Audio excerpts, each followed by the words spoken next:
Hola, ¿cómo están todos? Mi nombre es Sebastián Torres, yo soy abogado de la Universidad del Rosario y hoy vamos a tener una charla un poco desilvanada sobre racismo. ¿Por qué? Por la noticia de esta semana que creo que es importante tenerla muy en cuenta y son las manifestaciones alrededor del mundo contra el racismo en razón de lo sucedido en Estados Unidos. Bueno, y como les decía, esta charla va a ser desilvanada. Eso quiere decir que como tal no tengo un discurso jurídico supremamente establecido y desarrollado, sino que va a ser un pensamiento jurídico que va a tener muchas opiniones políticas y también sociales. Y puede que tenga algún comentario religioso y que es importante para el desarrollo de la charla que quiero dar. Y frente a esta charla quiero que hablemos de la igualdad. ¿Por qué? Porque cuando hablamos de racismo estamos hablando de un tratamiento desigual a otra persona simplemente porque no tiene el mismo color de piel que nosotros. Y es importante hablar del derecho a la igualdad porque tal vez no entendemos lo que significa que exista este derecho a la igualdad. Y que exista significa que hubo muchas personas que vivieron en este mundo sin acceder a este derecho a la igualdad. Tal vez la primera persona que habla de la igualdad es Saulo de Tarso, que usted seguramente lo conoce como el apóstol Pablo, en una carta que hace a los Gálatas, donde dice algo así como, parafraseando, no existen libres o esclavos, mujer o hombre, gentil o judío, todos somos uno en Cristo Jesús, y bajo esta premisa, un reformador cristiano, que es Juan Calvino, establece una idea que dice: si todos somos iguales ante Dios, también somos iguales ante el Estado. Y cuando hablamos de esta igualdad y de este insumo, que después se va a ver reflejado en el Estado liberal francés, en la Declaración de Derechos del Hombre y del Ciudadano, estamos hablando de una igualdad formal, de asumir que todos somos iguales. Y esta idea en su momento fue revolucionaria, realmente revolucionaria, pero cuando en el Estado liberal francés cogieron esta idea y los burgueses la escribieron, la restringieron en el sentido en que, bueno, hablemos de igualdad, somos iguales, siempre y cuando usted sea hombre, blanco, rico y educado. Si no cumplías estas 4 características, quiere decir que si eres mujer, si eres de otro color de piel, si no tienes dinero o si no eres educado, pues realmente ese derecho a la igualdad no se te aplica tanto.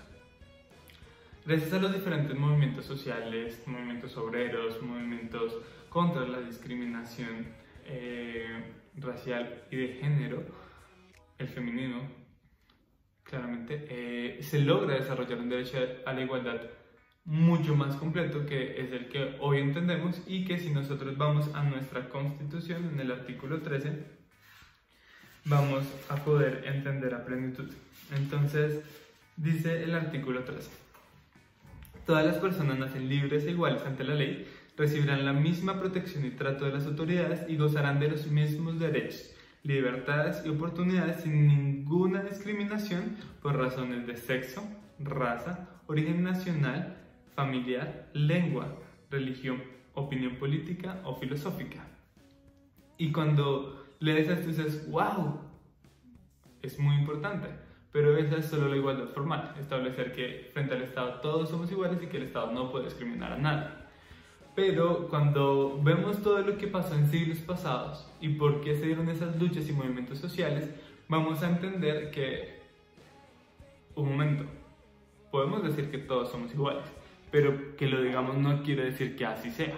Y es ahí cuando se llega a hablar del derecho a la igualdad frente a la desigualdad de los desiguales. Y que el Estado va a tener que tener un tratamiento desigual frente a esos desiguales. Y vamos a desarrollar los párrafos 2 y 3 de nuestra Constitución. Dice: el Estado promoverá las condiciones para que la igualdad sea real y efectiva y adoptará medidas en favor de los grupos discriminados o marginados. Y eso quiere decir igualdad material. Cuando estamos hablando de igualdad real y efectiva, es un reconocimiento expreso que hace nuestra Constitución de que existe una desigualdad y que esa mera cláusula de decir en la Constitución el deber ser de que todos somos iguales, pues no es real y que tenemos que buscar la forma en que sea real. Y que para eso vamos a adoptar medidas a favor de los grupos discriminados o marginados, que se va a desarrollar más en el tercer párrafo. Y dice: el Estado protegerá especialmente a aquellas personas que por su condición económica, física o mental se encuentran en circunstancias de debilidad manifiesta y sancionará los abusos o maltratos que se cometan contra ellas. Y estas son medidas de discriminación positiva, es decir, está permitido discriminar siempre y cuando, y es la única discriminación que puede existir en un régimen constitucional con este derecho a la igualdad, esa discriminación lo que haga sea permitir que alguien que está en desigualdad manifiesta pueda estar en un estado de igualdad. Y esto, que es un tanto teórico, se podría representar en que todos somos iguales, ¿cierto? Pero cuando vamos a acceder a un edificio, el hecho de que tú tengas una discapacidad física no va a permitir que puedas acceder fácilmente a ese edificio. Es por eso que se debe establecer una medida desigual, porque hay alguien que físicamente es desigual. Y es ahí cuando el Estado dice: es importante que tengan escaleras, pero también que tengan rampas para que las personas con algún tipo de limitación física puedan acceder por estas rampas al edificio. Ese tipo de medidas son lo que nosotros vamos a encontrar y que son muchas las que se han desarrollado para evitar que este derecho a la igualdad tan absoluto, pues lo único que haga es perpetuar desigualdades. Y lo segundo de lo que quiero hablar, que me parece importante tocar, es el derecho a la dignidad humana. Y la dignidad humana como tal es, en nuestro ordenamiento jurídico, un derecho, pero también un principio. Y cuando hablamos de un principio, quiere decir que nuestro ordenamiento, todo nuestro ordenamiento jurídico debe verse impregnado de dignidad humana, y que todas nuestras leyes deben buscar la dignidad humana, y que por lo tanto todo va a garantizar ese derecho a la dignidad humana. Y según entiende la Corte Constitucional, este derecho, lo que vamos a ver es la dignidad humana como la igualdad, la dignidad humana como la libertad y la dignidad humana como el mínimo que debe tener una persona para poder sobrevivir. Entonces es algo así como que tú eres digno en tanto tú seas libre de autodeterminar tus propias decisiones. Tú eres digno en cuanto tú seas igual a las demás personas, en el sentido de la igualdad como se los acabo de explicar, y que tú eres digno en cuanto tengas ese mínimo vital posible para poder desarrollarte.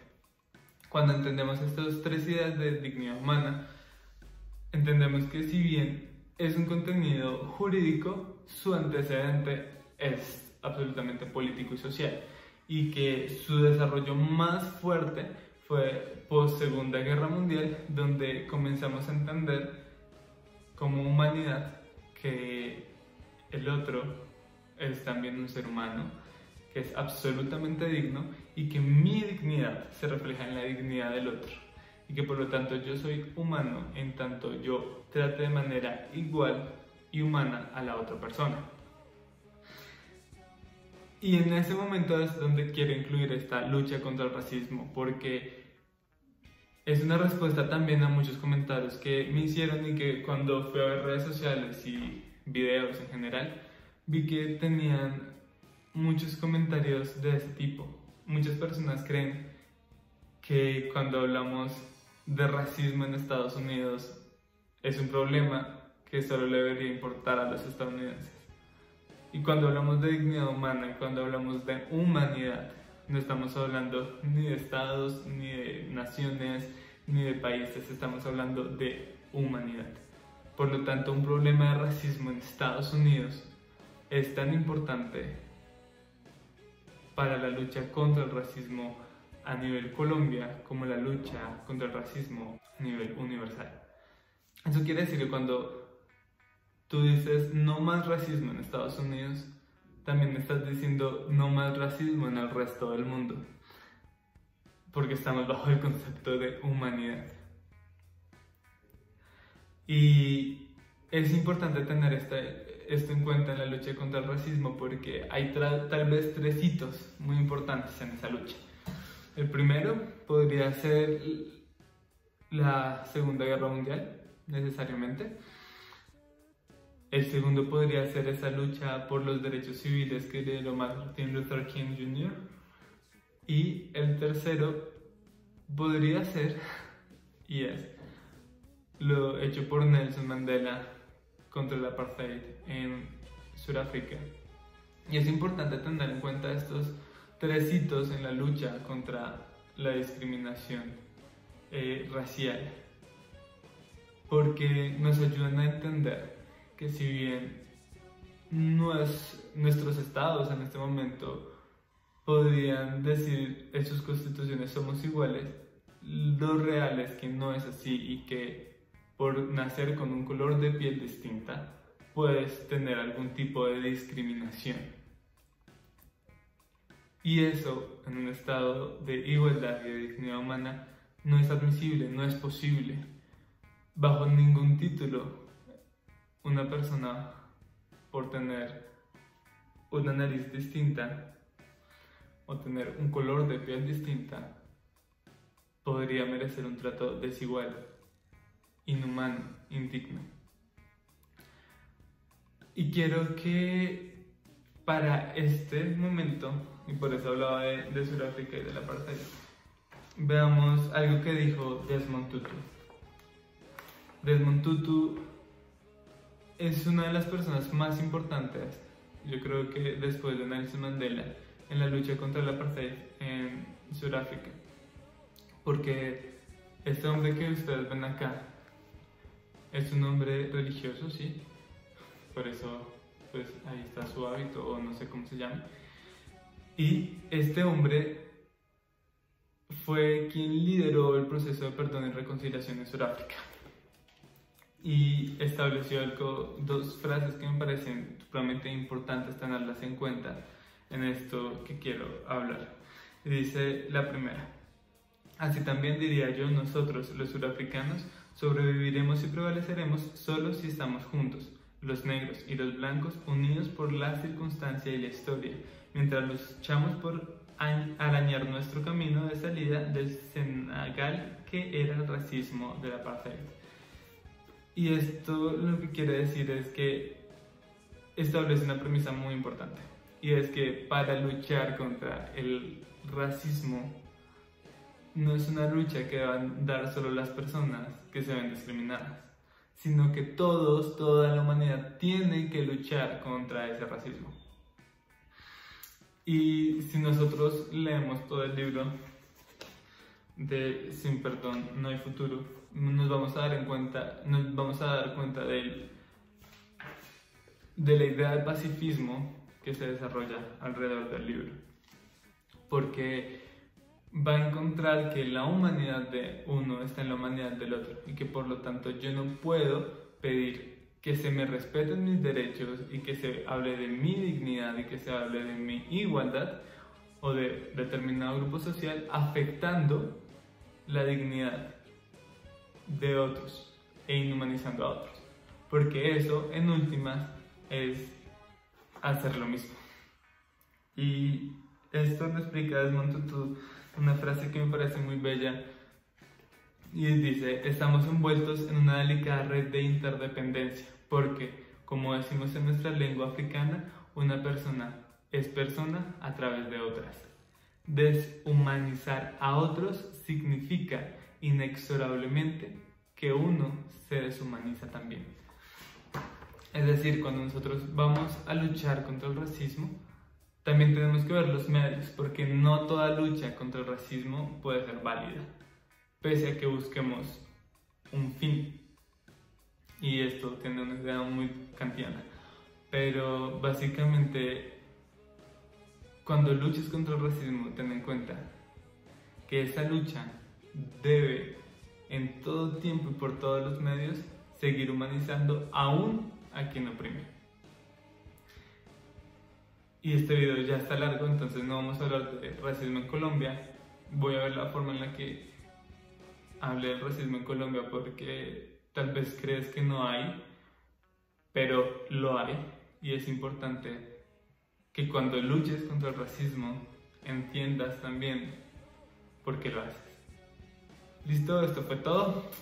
Síganme en mis redes sociales. Si les gustó este video, denle like, también suscríbanse a mi canal.